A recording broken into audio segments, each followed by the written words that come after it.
This week on the Hollywood and Toto podcast, we explain why the left is still melting down over Stephen Colbert's cancellation over at The Late Show. Yes, they're mad, but there's a bigger purpose behind their rage, and I'll explain it. And we talked to the great John Ondrasik, you may know him as Five for Fighting, about what it means to write a protest song, the family business he just won't give up, and much, much more. It's a banger of a conversation, and I'm so glad he's here.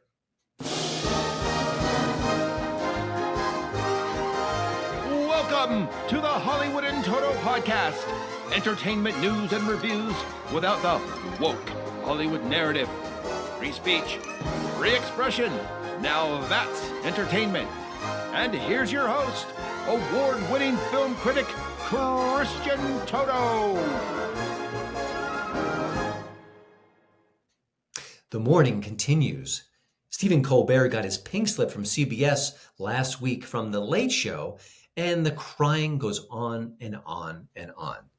Of course, the left is inconsolable. The media is a hot mess. And a lot of Democratic politicians are saying, this was a bribe. We can't speak truth to power without Stephen Colbert. That's funnier than anything that he said in the last 6-7 years, maybe more. I know, 'tis to laugh. Of course, the big issue here is dollars and cents. According to reports which have not been attacked or said to be untrue, The Late Show was losing CBS $40 million a year. $40 million. Not talking about a profit, talking about a loss. I mean, how could any show stay on the air while losing that much money? Unless there's some other reason why you want to keep it on the air for as long as humanly possible, which is a debate for another day, which I get into a little bit at hollywoodandtoto.com, my website. But for now, let's talk about why the left is just inconsolable about this particular loss. Now, on the surface, you get it. He's a far left personality. He pushes progressive talking points 5 nights a week. It is a messaging machine that is basically an in-kind contribution to the Democrats. So on paper, understandable that people on the left would be upset. But it goes deeper than that. This is not dying down. It's getting worse, in fact. All the people raging about it and all the people complaining about it. This story's not going away. I'll never get over it as long as I live. So why? Why isn't this story going away? How can you read, well, the show's losing all that money, of course it's going to be canceled, and say, no, we need it. We need this show. You can't take it away from us. Well, the why is simple. Now, this is the first show in the late night realm that's been canceled in a while. We've lost Samantha Bee, lost the Late Show. This one's a biggie for sure. But it's not really an isolated situation. That's the issue here. Because there's things changing within the pop culture landscape. And let me explain. Woke is on the run. It just is. And thank goodness for that. The New York Times in an op-ed last year said exactly that as far as movie making. The woke era is over. It was awkward and clumsy to begin with, and good riddance. And the New York Times, of all places, printing something like that, that means something. We're seeing less and less overtly woke mainstream movies. Inside Out 2, Moana 2, a Minecraft movie, the new Superman. These are movies that are not woke, not filled with lectures, not pushing agendas on us, not making identity politics first and foremost. It's just not. And that's a good thing. Drilling down into Superman, that particular film finds Clark Kent going back to Smallville, going back to his Kansas roots, because he's in trouble, and I don't want to spoil anything about the story, but he reconnects with his parents, his Midwestern, simple, kind-hearted parents. And he needs help. He needs to get his moral compass back on track. That's pretty heartland friendly, don't you think? But more shockingly is the movie The Fantastic Four: First Steps, out this weekend. That film has a very, very pro-family feel. It's all about this quartet. Reed Richards, Sue Storm, brother Johnny, and of course, good friend Ben Grimm, who's now the Thing. Now, it's really, really about the family unit in an amazing way. I mean, much more even than the Fast and Furious franchise, which talks about family all the time. But there's also a shockingly pro-life little snippet in that film, and I'm going to spoil it here. It's just a very minor moment, but it illustrates my point. Sue Storm is pregnant in the film, and at one point, Reed Richards is checking on the baby, making sure it's healthy, he or she. And she uses her invisible powers to let him see the baby in her womb. Well, that little visual is very powerful because it shows you that, yeah, it's a baby. It's our baby in that belly right now. And that's the kind of little moment in pop culture that can matter. And I wouldn't be surprised if you see some angry pieces about that coming soon. Just a quick prediction. I'm outraged. So those things are happening in Hollywood right now. Again, woke is on the run. In recent days, we've had major deals with Barstool Sports and also the Great Ruthless program, the Ruthless Variety program, if you want to be specific. That's the full title. They signed up with Fox News. Big deal, big numbers. That matters. These are rebel voices who are either on the right or just don't play by the left's rules. And now they're out there making change, getting their conversations heard, and pushing their messages out to the masses. Again, that's not the usual progressive groupthink going on there.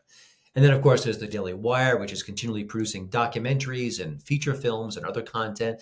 The Blaze has Normal World. I suspect they may have some more product coming soon as well. All these different platforms are kind of getting into this space.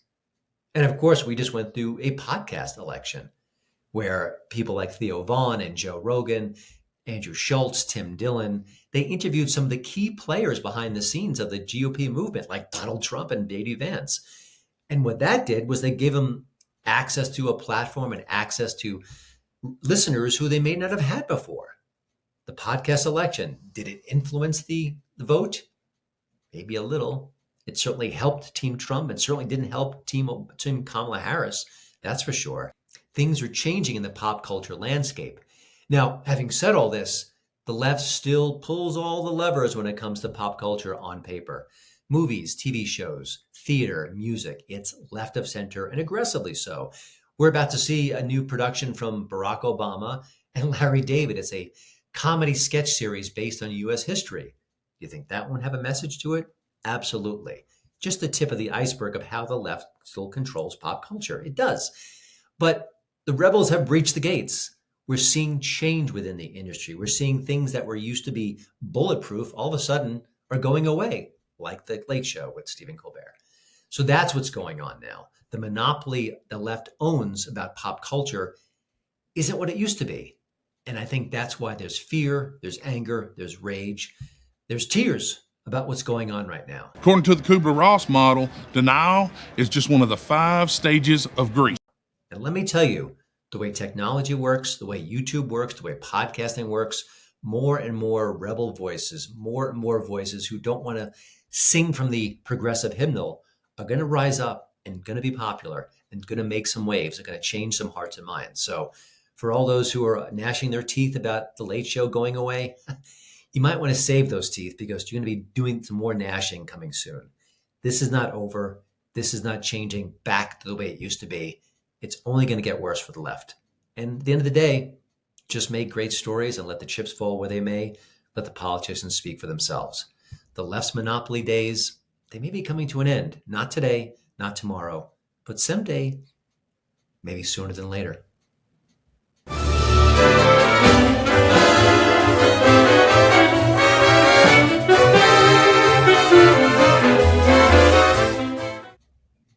Shut up and sing, huh? Just shut up and sing.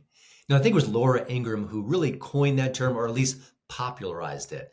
And the sentiment is understandable. I get it. I cover Hollywood. Celebrities talk a lot about politics. They get involved in the culture wars, and they often don't do it well. I guess that's an understatement, too. Now, you could say I'm just a conservative being cranky about messages that I don't agree with, but listen to what they have to say. Either the facts have been rearranged dramatically. That's my way of saying they're not telling the truth. It's clear that the people talking really haven't done their homework. They don't know what they're talking about. They heard something on MSNBC and they're just regurgitating it. So often when celebrities speak, it's just not worth listening to. And again, this is bipartisan at times too. Kid Rock blasting away at Bud Light cans in his backyard with a gun. It's not exactly nuance. It's not exactly changing hearts and minds for the better. You could probably tune him out too. Sorry, Kid Rock. Dig your music, but not exactly your shining moment as an intellectual.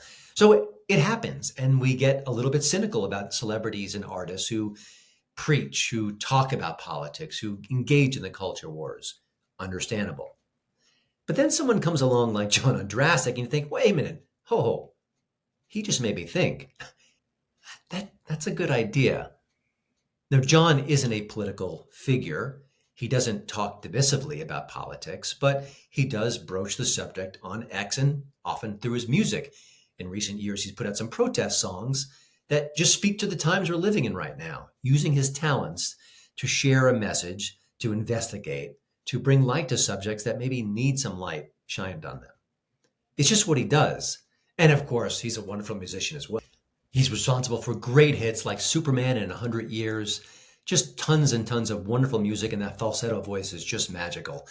And he gets involved with politics at times and culture war issues, and he does it with humor and heart and wit and intelligence. And he's worth listening to. He really is. Even if you don't agree, he's really given it some thought and he's mature about it. And again, he doesn't want to push people away and start fights, and he's not going to own the libs or anything like that. But sometimes artists are worth hearing. Sometimes they have something to say, and he certainly qualifies. And I'm so glad he's been speaking out in recent years, especially with his support for Israel. And let's release those hostages, for God's sake, please. One of the rare, powerful voices trying to push that all-important message to the masses. We all should be, honestly, but God bless him for doing just that. And I couldn't be happier to have him on the show. And of course, by the way, before we get into it, he is on tour right now. He's touring with Vertical Horizon, touring America, coming to hopefully a city near you. I know he's coming to the greater Denver area in August. Can't wait to see him there. But if you want to check him out and see if he is traveling near you, just go to 5forfighting.com. You'll get all the tour dates at the top of the website. But for now, so glad to have him on the show. So glad to check in with him about his life, his career. Just a grounded person, a grounded soul, and someone who's worth listening to, not just for the great music, but for the insights he has on the human condition. So hope you enjoyed my conversation with John Ondrasik. Can't wait to see him live in concert. Well, John, welcome to the show. This is exciting for me. It's a great treat to talk to you. We kind of shared a message or two on the digital landscapes, but I want to, you're a road warrior. You've done tours before. You've got a new one coming up, both the a string variety and more of a hard rock outfit. Is preparation different today than it used to be? Can you cut some corners? Have you learned how to do it better? I mean, I imagine it's a brutal process if you don't know the ropes.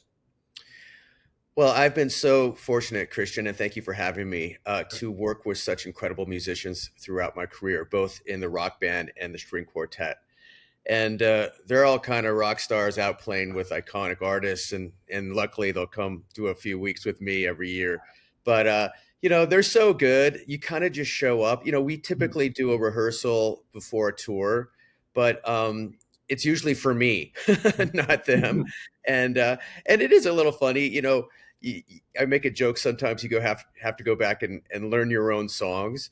But every tour we tend to add a song or a cover just to make it kind of fresh for somebody who has maybe come to a bunch of shows. But for the most part, I kind of know what I'm doing at this point. Turned 60 this year, so a lot of it's just getting back on the bike, and it's just so much fun. And the nice thing about switching up between the band and the string quartet is it keeps things fresh, right? Mm-hmm. It's kind of different. It's fresh. The rock bands typically outside. Some are big audiences, big venues, and then more intimate venues when we do the string quartet. So you get the best of both worlds, and that again kind of keeps it fresh and fun. Yeah. Your voice is very unique. Obviously, the falsetto part of it is your signature. Are there things you do to kind of keep your voice in good shape during a tour, or is it maybe round the clock where you have to kind of protect the instrument, as they say? I'm just curious about that because I have seen some musicians who I adore, and maybe on that particular night their voice is not at its best, and I get the strain. But I'm just kind of curious, how do you treat that or respond to that, or it just is what it is? Well, with singing kind of in the falsetto head voice, I'm always kind of walking a tightrope. And so I'm very careful. I have been for years, throughout my whole career, about not just kind of vocal maintenance, but health maintenance. For example, when I'm on the road, I'm not a big drinker anyways, but I don't have a drink to the end of the last show. So much of it is about sleeping well, not getting sick. So, eating well. And of course, the grind of the road, it's tough. You're you typically on a tour bus, it's tough to get sleep, and you're in a new city and and sometimes your environment changes in a day. You go from a 40-degree kind of cold Chicago, and then you're down in the South the next day and it's 100 degrees. So for me, it's about really kind of taking care of my health, taking care of my voice. Often when I'm on a really hardcore tour, I will not talk from the second the show's over till sound check the next day. Oh my gosh. And what's been challenging the last couple of years is, with all this other stuff beyond music, I tend to have a lot of press and media or phone calls or Zooms. So at the same time, I it's interesting, for people who train classically, like I trained operatically. I found out all my favorite singers trained operatically, Steve Perry, Freddie Mercury. So typically opera singers kind of come into their own in their 50s and 60s, which is interesting. That's why, Domingo and all these kind of opera icons, you typically don't see them when they're 25, you see them when they're 50. So for me, I think that training also has allowed me to still kind of sound the way I sound. But at the same time, there are shows where the voice is on a thread, and you do the best you can, and you just understand that you're a human being, and people typically understand that, and so again, it's kind of been a lifelong maintenance. Yeah. As I've gotten older, I find that I enjoy things about life that are new to me. The things you relished in the 20s, now you're in your 50s. It lands differently. So for you as a touring musician, or even just someone who's in the studio, do you find new pleasures or things you never thought you'd kind of enjoy or relish that maybe all of a sudden now is the best part of your day? Well, certainly the best part of your day when you do this is when you're on stage. Frankly, for me, it's the least stressful and the most relaxing because I don't have the rest of the world crashing in.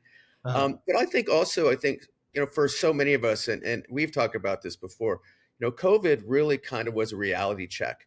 I Yeah. think not just for audiences who miss coming to shows and live music, which is so cathartic for all of us, but for musicians too. I think it made us realize kind of what we've taken for granted our whole careers, and especially for my musicians that's their only source of income, and they've been playing every day for their whole lives. I had one of my violin players, she had this process kind of to get through it, where every day she had her calendar of what she would be playing that day if COVID had not happened, and she would spend 2 hours playing that music, and for her that was very cathartic. So I think for all of us, that really gave us a reality check. And I certainly have a new appreciation. Years ago, I said I'd never get back in the bus because it is such a grind, and I would do 200 shows a year.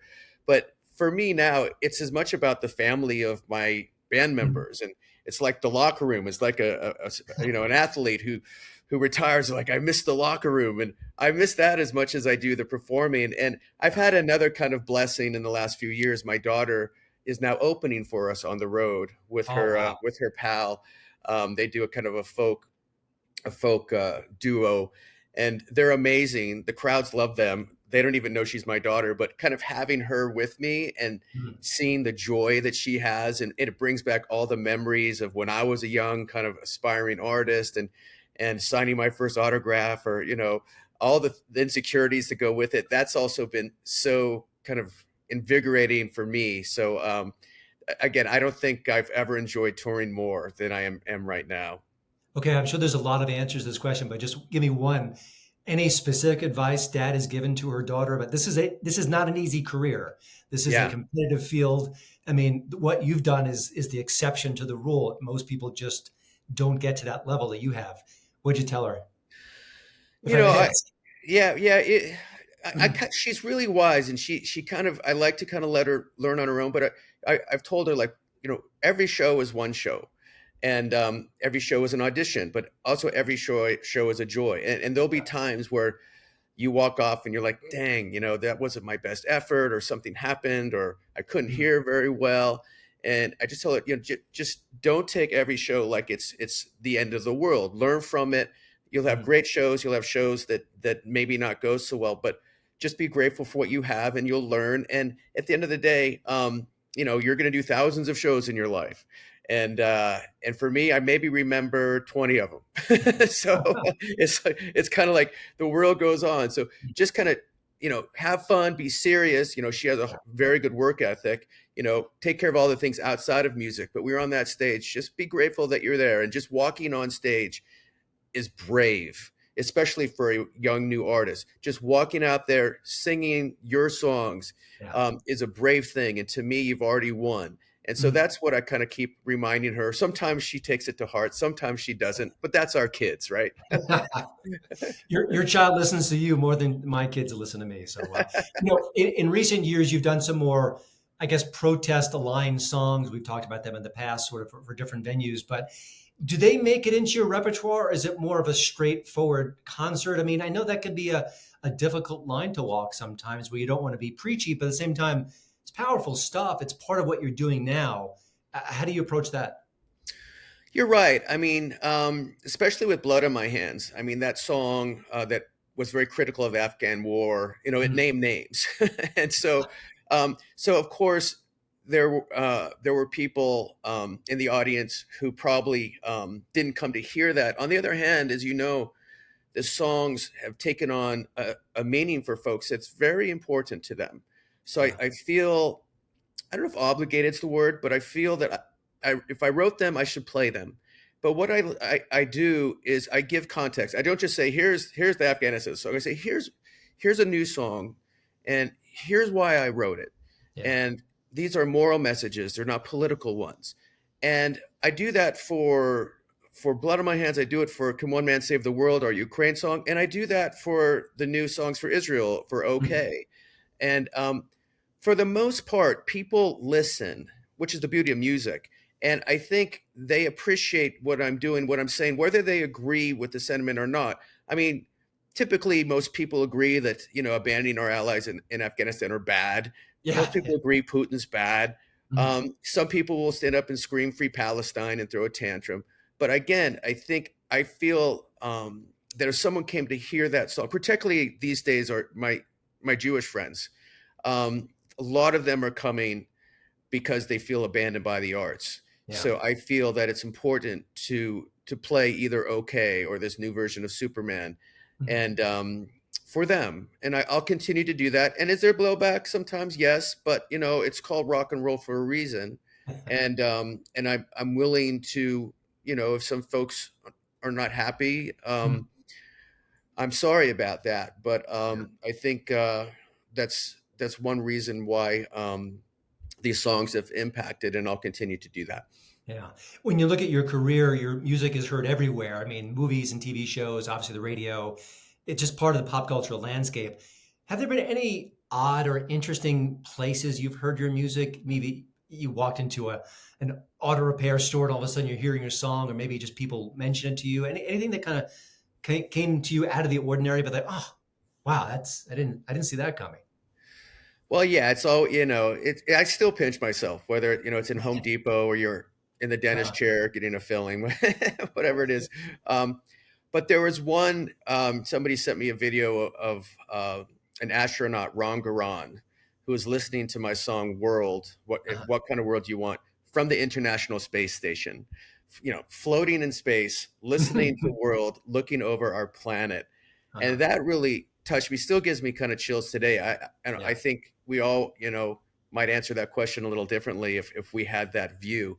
So that one to me is something I'm very humbled by. And NASA actually made a video of World with that. And they're actually looking to do a new one, 15 years later, I just got reached out to. So I love things like that. And I love that the songs still, have resonance with, frankly, a generation that maybe were 2-3 years old when I wrote the songs.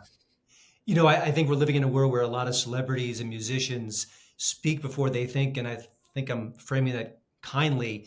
You're clearly among the more thoughtful people in this venue.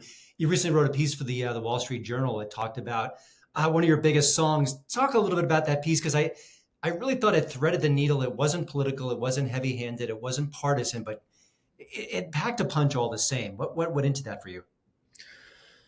Well, just kind of to set it up for folks, I have a song, Superman, that was one of the songs for 9/11 that recognized the heroes of 9/11. I performed at the Concert for New York this song, and it really became a song that even today, when September 11th rolls around, kind of is the song that people look back to for that horrible time in our country, but also the solace it provided. And I was reached out to, a month and a half ago by one of the hostage mothers, Edith Owell. And they were, of course, aware of some of the things I've been doing for Israel. I met with many hostage families when I went to Israel, and she was looking to do something that kind of kept the spotlight on her son alone, who happens to be an amazing piano player. And when I was in Israel, there was a piano in Hostage Square. It just sits there. It's called the Yellow Piano. And I walked by and I played it, and people just play it. And I didn't realize at the time it's Alone's piano. It's his piano. And so she said, can we do a musical collaboration? And I'm like, of course. And we were thinking of writing a new song.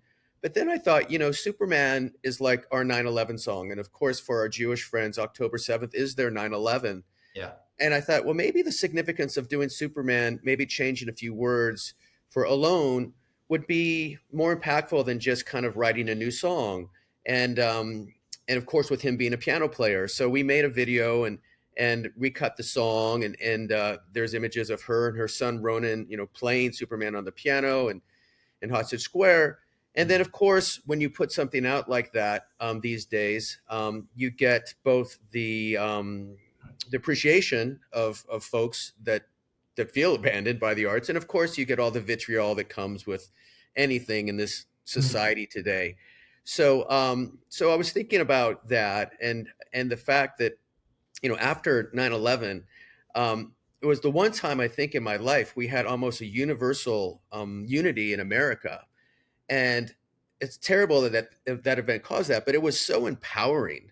And how we've now gotten to a place in the arts, particularly, where people can't say simple moral truths like free the hostages, which seems controversial.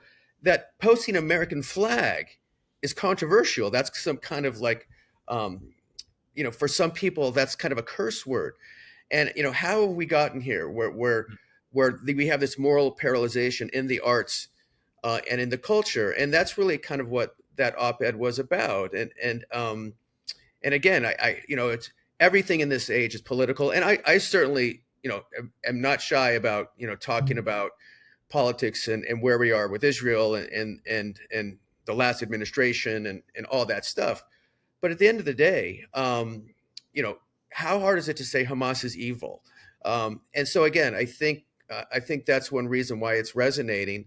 And I was lucky to have some folks, looking at it with me that kind of pulled me back when I wanted to make it a little more angry.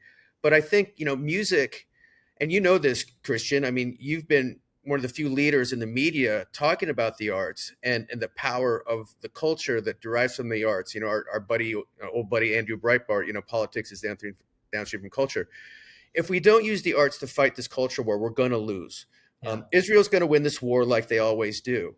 But if you look at the polling, the younger you get, the more radicalized our society is. And you don't get to those kids on TikTok with speeches. You frankly don't get them with an op-ed in the Wall Street Journal. You get it through the arts. And the other side understands that. And if we don't start using the arts proactively and strategically, we are going to have problems. So again, I think that was another point of my op-ed, that we have to use the arts just like we use bunker busters. Mm-hmm. And frankly, many of our pals on the right do not get it. And especially, I also want to note that with this recent op-ed, typically for the last, 13 months, the hate I get is from the left, the radicals, Free Palestine. I'm starting to get a lot of kind of hatred and vitriol from the right, from this kind of new woke right that we're seeing. And it is ugly, and it is something we need to stand up to, as well as kind of the Rashida Tlaibs of the world. Yeah, that's fascinating and sad at the same time. I think you'd agree that I consider you an accidental protest singer, because that's not why you got into this gig. It's sort of been real events pushed you in the direction. And there's so many things to be outraged about now. Are you working on anything new in that arena, or is it taking a break at this point? I'm just kind of curious. Well, I've had a song in my head for I don't know, 6-7 months called "Don't Send Your Kids to Harvard." And part of me is like, I don't want to do another one. I did write a song about Justin Trudeau that people Uh, really seem to like. And, uh, there's two ways to go about this from the arts, right? It's kind of more earnest things like Superman and OK and Blood on My Hands. But there's also satire and comedy, which again is a huge, I mean, the Babylon Bee changed the world, right? Without the Babylon Bee, Elon Musk doesn't buy Twitter. And I think the satire, frankly, we're seeing a lot of kind of memes of Tucker Carlson's kind of question about how many people live in Iran. And you see all these memes kind of making fun of that. yeah. And that's way more powerful than yelling at Tucker Carlson, frankly, Mm. or you're saying something mean or whatever. So I think, maybe if Harvard continues to go down this road of insanity, don't send your kids to Harvard, will kind of make the grade. But I am looking to do things that are not just wrapped up in current events. I am a songwriter. I like to write about other things. But at this day and age in my career, when I don't have to put out records, I kind of write when I'm inspired. And Yeah. unfortunately, what's inspired me or moved me is these events. Huh. I think there's a tendency for when someone gets very rich and very famous that you get detached. If you're a comedian, it's hard to talk about your wife and your kids when you live in a multi-million-dollar mansion, you're on your third Yeah. wife. And I look at you and I always think, whether I agree with you or not, you're always grounded.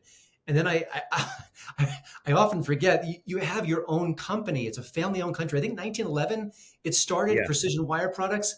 Yeah. I know, I'm sure there's a love there. I know your family members work there, but is a part of that the fact that kind of keeps you within the real world? I mean, maybe that's too pragmatic a question, but I don't know. I just want to ask you that.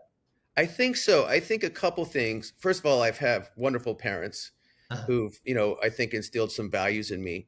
I think also I had success relatively late. Superman, when it became a hit, I was in my late 20s, 100 years, early 30s, which for aspiring artists is old, frankly.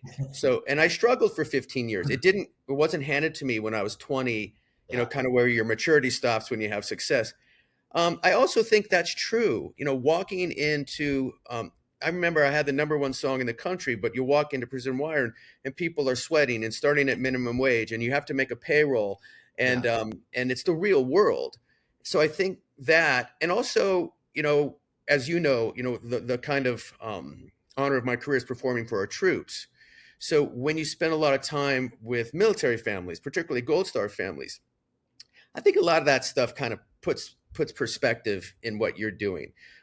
Not to saying, I didn't have, at the time, I wasn't loving life, having an ego, and it's amazing to live that dream. But I think those things have given me a little different kind of perspective and worldview. Typically, as you know, it's your business. The majority of Hollywood and the arts is either left, far left, or like, Mars left. And there's very few people that kind of share our worldview. And I think having a business and paying taxes and understanding the disaster that California is for businesses, and what that costs for people who are trying to reach the middle class, but also seeing the American dream every day. Precision Wire, most folks start at minimum wage, can't speak the language, and here we are 20, 30 later, their kids are going to Stanford, going to UCLA.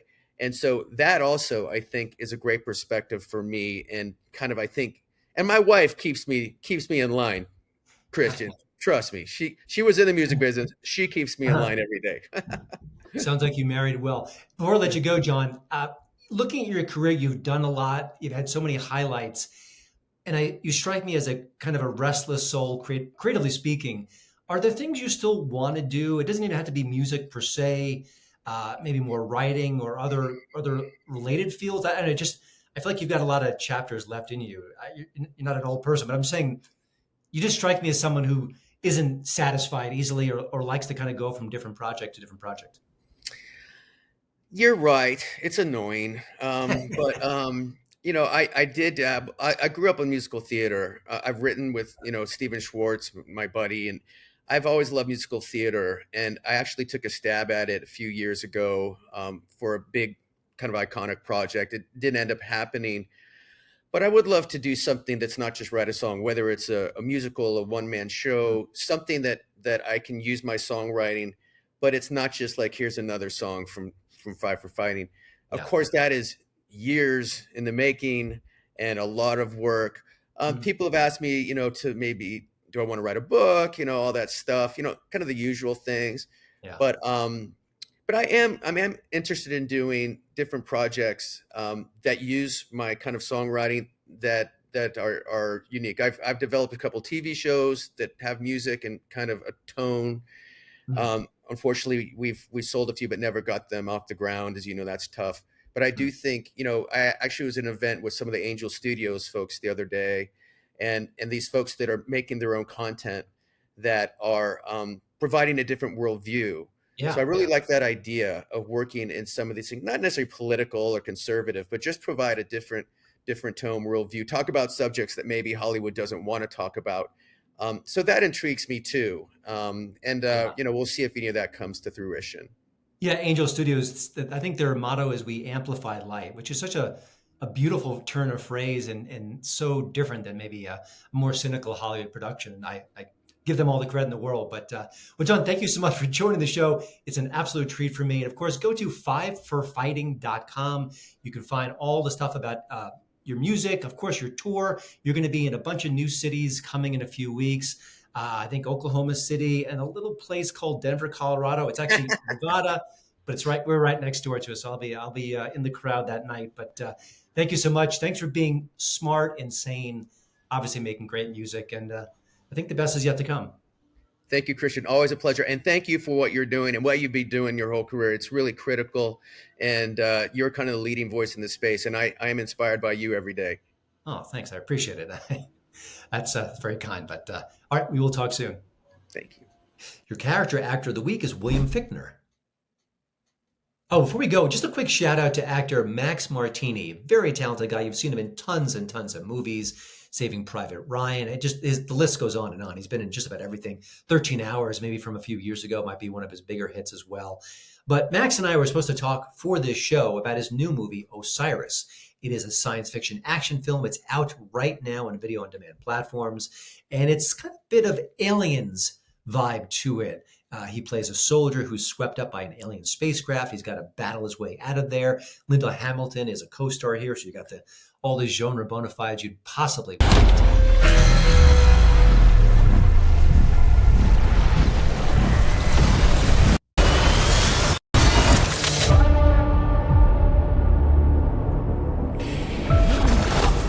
So where the hell are we?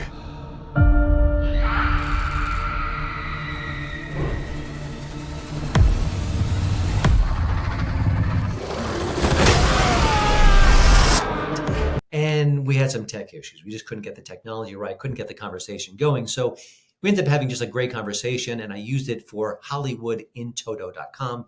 It's my website, so a more traditional feature story on Max Martini and on Osiris. But I just want to share that with you. Recommend the film. It's really a fun B movie. I think you'll enjoy it. Tons of action, absolute tons of action, in a microscopic budget, and it doesn't look that way. It's one of the great things we talked about in the conversation. So just thank you, Max, for being a good sport, hanging there with me, and also just seems like a nice guy and a hard worker. We need more of that in Hollywood. And of course, he's just constantly working. So good for him. Good for Osiris. Thanks again for kind of hanging in there through a tough tech glitch. I really appreciate it. Well, that's it for the show this week. Again, thank you to Radio America for having me as part of their great podcast lineup. I do hope you'll check out HollywoodInToto.com, my website. We operate it 7 days a week, no rest for the weary. And it is like the show, the right take on entertainment. So do check it out for movie reviews and commentary, interviews, all sorts of new things. I also love to promote right of center artists on that particular platform. If you're a right of center artist, you've got a new YouTube channel, a new book, or something like that, do let me know. I'll do my best to promote it on the site. Love to do that. I think more conservative news outlets should do exactly that. I think we have to kind of rising tide lifts all boats kind of thinking. I think that matters. I hope everyone has a wonderful weekend. Thank you for listening. Thank you for watching wherever you've been checking out the show. And of course, be good, be strong. Doctor's orders.